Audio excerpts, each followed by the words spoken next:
Now, the NHL Lockout has resulted in the first week of preseason games being cancelled.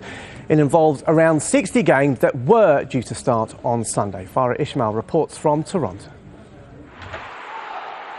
It might not look like an NHL lockout, but these hockey stars are practicing on rented ice and they're not being paid.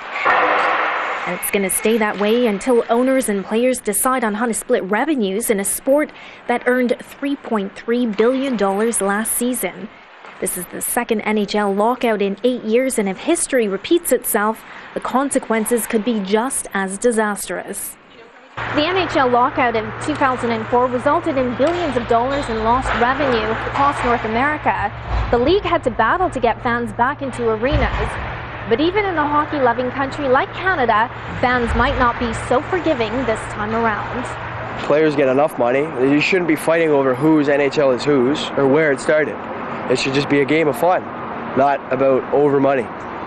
Former NHL player KYPREOS agrees. It's tough. It's tough looking at a bunch of millionaires fighting over a pile of money, and that's exactly what's happened here. That is it for me. Hockey Central at noon. Sports analyst BLAIR covered the last NHL lockout and knows it's not just the fans who suffer. I think this is one of those lockouts where big companies that have the TV rights, they're the ones that are really going to get hit.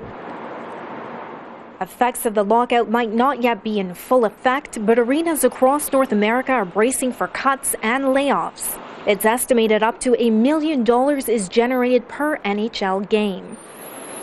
And let's not forget the small businesses who depend on the league for their livelihood. Especially Peter Stastny, everybody likes that. Ahmed Patel has owned this tourist shop for nearly 20 years.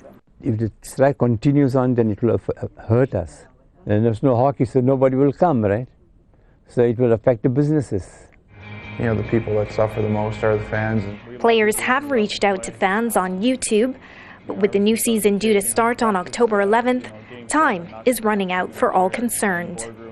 Farrah Esmail, Al Jazeera, Toronto.